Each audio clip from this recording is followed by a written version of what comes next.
All right, welcome back to another episode of the Borough Sound, recording here live at the UUIN Collective. I'm your host with the most, DJ Czar, a.k.a. Big Turk, a.k.a. Georgia Czar, a.k.a. Young Pad Thai.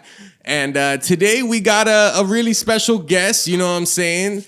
I'd say this guy's a friend of mine, you know, all the way from Trois-Rivières, Quebec, you know what I'm saying? One of the newest, best artists out there, like, as someone who has been in a studio session with him, I've heard his tracks, I see how effortless it is. Yo, this guy is up next. P Benz in the building. Mr. Ski. Big P. The first one to claim it. Yo, I keep seeing that on your IG story. So you're saying that no one has claimed the letter P. Goddamn. Oh God. Well, yo. I'm trying to think A lot of people said Diddy? Pete, no, it's Puff Daddy. Yeah. Or as Diddy. like you have to see the P Benz as little something. Little Uzi, little Wayne, little blah blah blah, you know? Mm-hmm. So like the P Benz, there's P. The only one that came back. It came back a few times was P Money. P Money? Okay. I don't know who that is though. That's the only one, and I never heard of him. I don't know how old is he. I don't know. Mm-hmm. Where'd you get that name, P Benz? Like, how long have you had that as a rap name, and where did that come from? A lot of Purple money. See, the purple bills. They're $10 bills, right? Okay. And then I had a little lick back when I was like probably 16, 17, mm-hmm. and in Trois-Rivières, right? In Trois-Rivières, yeah, Three Rivers. You know what I'm saying? Yeah. and then I had a little lick, and I had to go to the grocery. They had like a machine. I could like put money into it, and it would change it to like. And then I chose the $10 option. Oh, okay. And then I had like there's a lot of tens. I was like, what? Purple. And then I got caught up into some shit about a Pbenz, like a Mercedes Benz. Then I was like, purple Benz. And then it changed to P Benz from there on. And you had that since you were like around 16-ish? Like when I started making music, like there wasn't no P something before. Yeah. I really was making music at the time, and then it just kept. Yeah, it just kept going. Now you're still doing it. You're still pretty like. So for those who don't know, this man, I'm telling you, this guy grinds, and he like okay. So you came here from Quebec, from Montreal, pretty much to pursue music, right? So what was that like? Like, first of all, what is the music scene like in Quebec? Because I know you're from Trois-Rivières, but you were like probably in Montreal more. But like, what's the music scene like there? Well, I started making music, like really started making music in my city. Mm-hmm. So it was really different than Montreal, because I went to Montreal only like 2 years ago. Okay. And then the whole time I was in my city making music, I was pretty much like the only one popping out and shit. Like, so you were known like locally as like P Benz makes music. Yeah. Oh, still to this date. Like if I go somewhere over there, they know. So you might be the hottest thing to come out of Trois-Rivières, is what you're saying. Of course. There's nothing else. I'll probably my homie L Cookup, he's a engineer, producer, like bro, from A to Z. He does the whole music process. He knows everything about it. And then he's from my city too. And then Captain G. Like there's a few other people. Like we're up, but I feel like I'm pretty much like the rising star from like my city. And then Montreal is not like it's just like a checkpoint, right? Yeah. You want to go somewhere. Checkpoint to Toronto, like on your way to Toronto.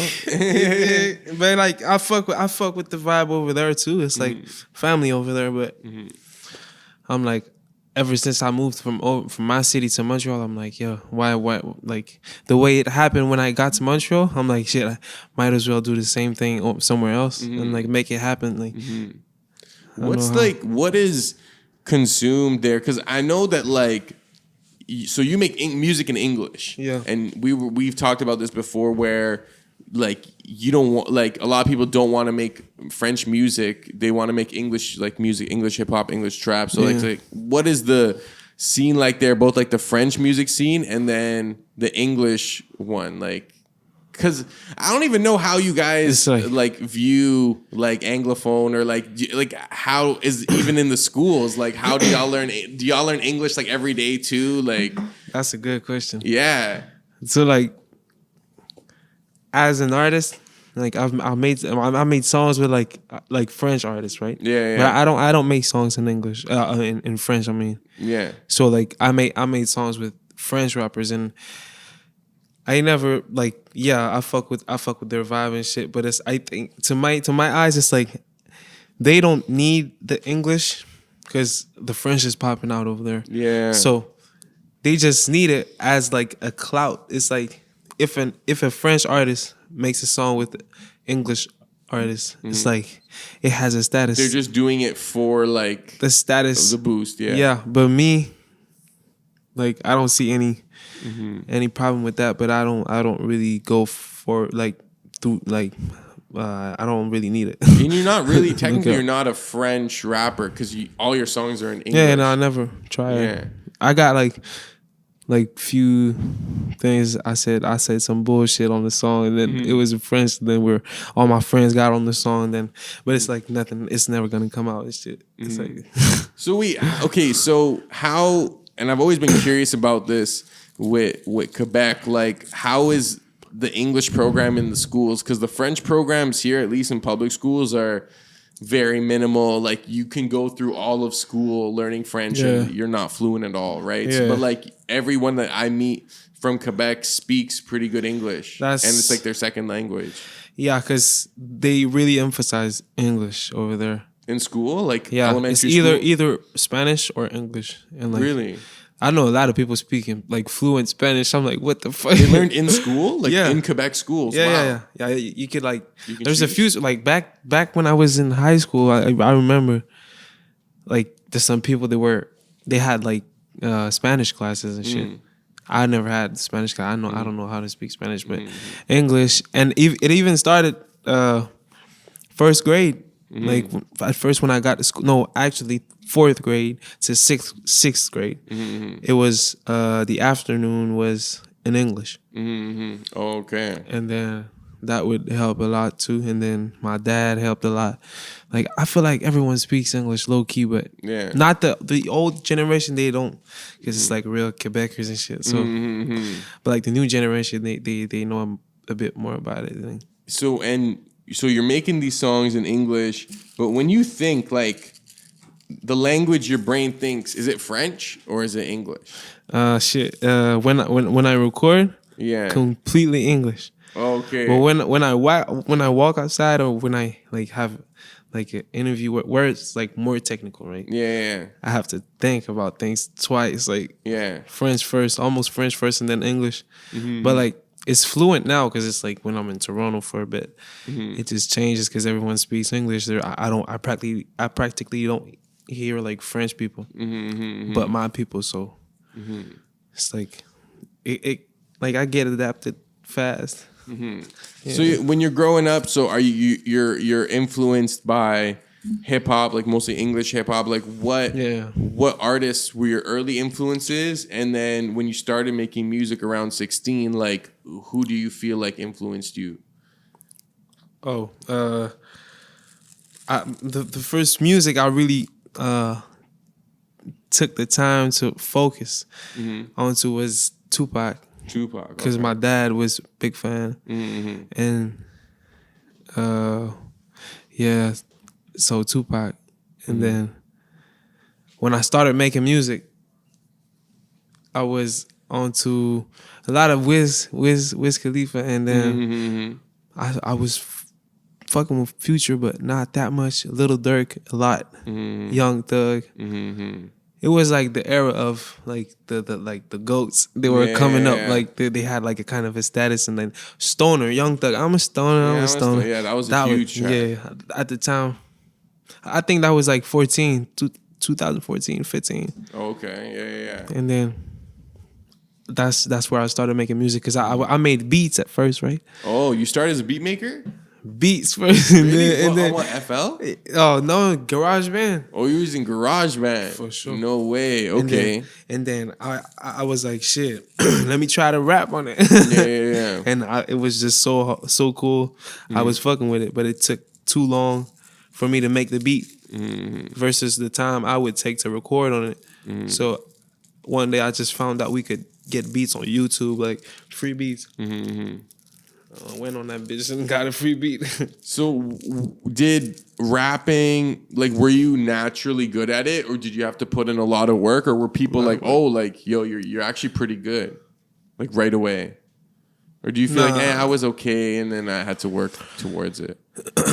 The only like singing experience I had was from taking my mom's phone and record like my voice and just like see. I was like You just singing. record your voice on it? Yeah, I was like singing. I was like singing some shit, and then I would like stop and hear it, and I was like, "What the fuck?" Like my voice sounds so weird. And then I grew up. My dad was singing a lot, like music. He would hear it, and then he's not a like singer, or whatever. He would just sing a lot. And shit, what was the question? I'm trying to remember the question. Oh, God. Dang, I actually don't remember the question. Yeah, bro. but that's practically what happened. I started fucking with the Oh, were you music. naturally good? Like, Yeah. were you? Yeah. And then, so at 16, you're doing it. You're doing it a lot. And then, what age or what was the point in your life where you're like? Because how old are you right now? You're 22. You're 22. Yeah. So from 16 till now, what was the point where you kind of took a look in the mirror and said, you know what? Like, I actually want to pursue this as a career. I want to take this seriously. Like, when did it go from fun and, just messing around and, making music to, yo, I actually want to make this my life, my career? I'd say from when I started, when I found out I could post on Spotify, like the platforms. Because at first I was posting on SoundCloud. Yeah. And like I had like 1 or 2 videos. Yeah. Where I thought I was throwing bills, like 5 and 10s, because I had a lake. Yeah. And then everyone was hating from my city, so I couldn't say like I was good at first because everyone was hating. Yeah. But to me, it's like I found out I was fucking with it, and I just did it, and it gave like a result. And but the people were hating a lot, so I wouldn't say I was good, but they say when people hate, it means it's good, right? So Yeah. I don't know. I'm just like, I think, and I'm not sure if this is the same with small towns, but it's always like where you're from, it's always like the last place to accept you in a way, True. Like you really got to earn it. You got to be accepted in other places. And then you're going to be the hometown hero. But like, especially early on, like their reaction is to be like, oh, what is this? What is this? So, Yeah, a lot. so boom. Okay. So boom. You decide to take music seriously. Yeah. You go to Montreal, and then by the way, Montreal, you eventually come here. Yeah, I actually went to Montreal for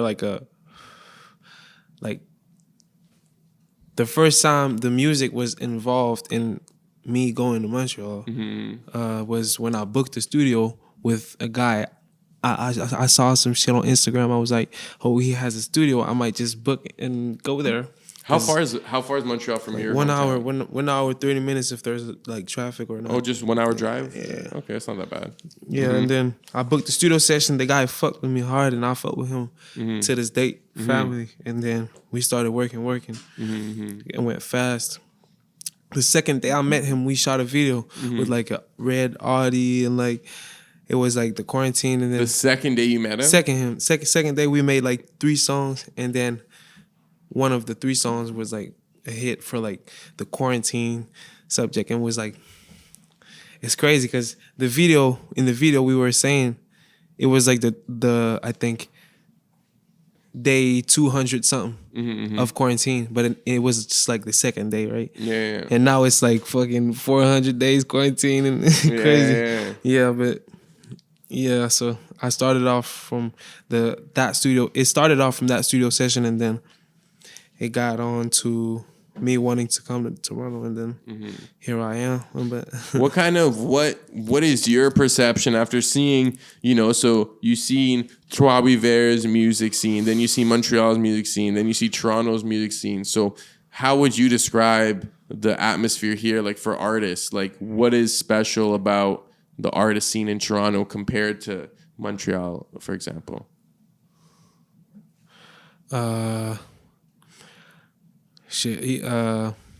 I've been told to be careful. Here. Yeah. Okay. From like of course you gotta move carefully. Like everywhere you go, you gotta be careful. Like watch what you doing, who you hang with. Like on some politics shit. Like Yeah, kinda. But I'm not with none of that bush. I'm just a businessman. Big business and big business. So it's just see. Cookie on my shirt. Yo, I was gonna. Okay, so let's actually talk because like you have it on your IG. Like you have.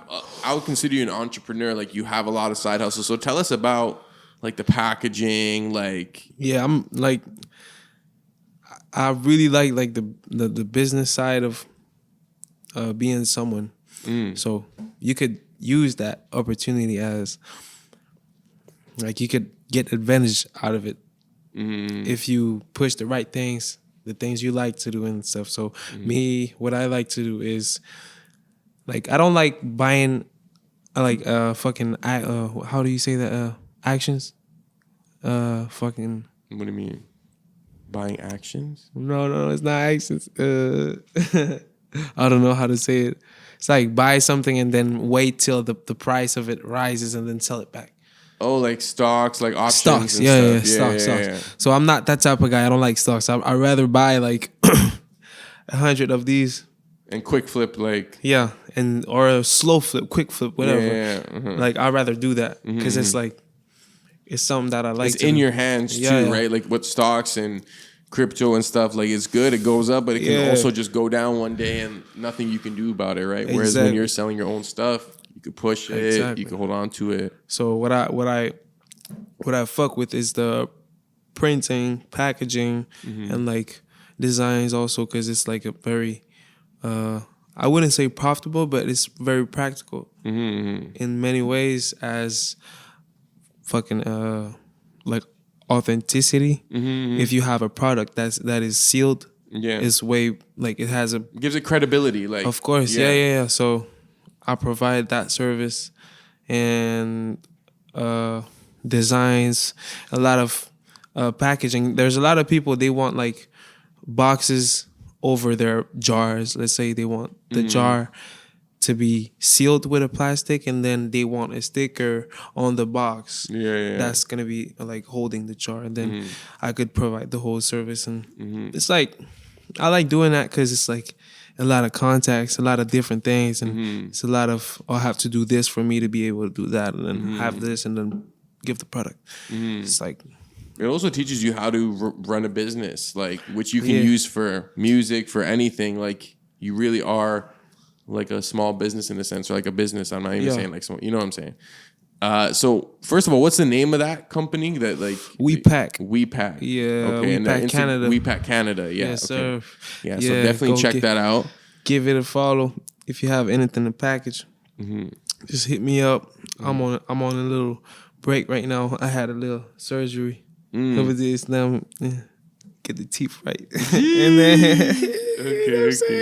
But yo, get the packaging right, man. Hit me up, Instagram, WePack Canada, or my personal page, P Benz Official. You dig? Yeah, sir. And yo, so one last question about WePack Canada. So when did you start that?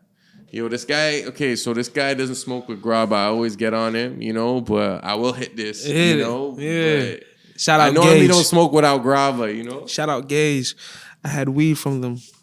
Gage? Yo, Gage, hook us up with some kush and I'll shout you out. Yeah, I just posted a picture Gage on Instagram. They commented if you want to check the page out. They always show love. Family cookie. Check me at the store.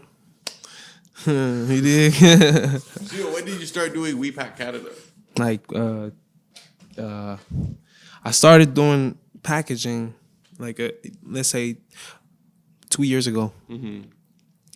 When I found out I could buy plastic packages at a store and seal my weed, put a sticker on it, and sell it as medical weed. Yeah. Interesting. When I found that out, I was like, "What the fuck, nigga? I gotta do something out of it." So I started making fucking Rice Krispies, and then like you would use that packaging, like I just seal the Rice Krispies, and then put a sticker on it, and to like say what kind of product it was, and then when that happened, I was like, shit, that's the thing I like to do.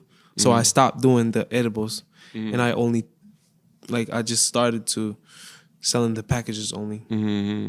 It's more my thing. I don't like to cook, so and especially now with weed being legal and a lot of people trying to tap into that market, people are going to need original packaging. They're going to want to have a unique look. They're going to want to have like a reliable connect. So I think that's like a greit market to have tapped in, and I think it's long term too. If you think about like business wise, if you go and see the big guy that prints for 10,000 people, you're gonna have a different price and a different arrangement and a different contract than you could have with the guy that prints for a few people and could handle your thing. It could handle your product way better than anyone else because it's more personal. You go towards the right things and like you make sure everything is like proper. And you also want the person you're working with, especially in this case, you want them to be familiar with weed culture, and like you want them to be a part. You don't want like some random dude who just prints whatever, like no care, no thought behind it. Like, yo, just give them their design. Like you know, you actually, in a sense, you care about it, you know? So I think that's really dope. Because a lot of people, sometimes they send me stuff. I'm like the vision I have of my product, this like it should, like their image should be better. So I help them out giving like advices for the cover or offering like the service to make the cover back from like their project, and then I'll make it match what I'm doing. So I'll make sure like the service is A1, and like, you know, it's like a real company, man. It's like I know how to handle business, so it's just definitely check that out. We Pack Canada, you know what I'm saying? Big up. But I do want to ask you before we eventually wrap this up about your music, because I looked, on Spotify, P Benz has amassed around 475K views. You got like 4,500 listeners every month organic, you know what I'm saying? So those are good numbers. And then you just showed me off air, you showed me some new tracks you got. So what do we got planned next for P Benz in terms of your music? Are you going to release a project? Are you going to do a bunch of singles? What can we expect? May 11th. May 11th? And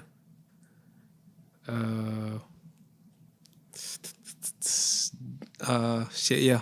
That's all I'm gonna say. That's all you're gonna say. May 11th. Okay. Yeah. So is that why May 11th? Is that a significant date at your birthday or something? I got a project coming out with Lucky Rose. They're producers, and we signed a contract for a couple songs with a label. With a label? And then what? Wait, what label? Can you announce that? Like, shit, I don't know. Nah, you can't. I'm not trying to get you in trouble. So look. We had like, I can tell you, like, see, we have 8 songs. Okay. Signed to them, and they're gonna make sure everything is fine. So they, in a sense, purchased the rights to those tracks, and they're gonna release them. I wouldn't say that, but I have a pretty good, I have a pretty good contract. Okay. Because they're not songs I was planning to release, you know. Okay, yeah. I know they were hits. They were going places, but you know, it's like. I would say it's just like I'm only taking advantage of the music market with those songs. That's the only thing I'm really doing, because they were like songs I wouldn't do by myself. I'll make the They were songs. like more poppy kind of tracks, right? Pop songs. Yeah. Very popular. Radio. But that's how you make money, bro. Radio streams, those songs. This is why I signed the contract for it. I don't sign contracts like that for songs I'm releasing, like the songs I'm releasing right now. Yeah. Those are like songs I make out of like passion and like the other songs are like practice. Yeah, but it's good to know how to Yeah. master that formula because, you know, they might need a song for a movie. They might need a radio hit you can do it easy, you know? That's what I aim for. The movies, the video games, the ads. Yeah.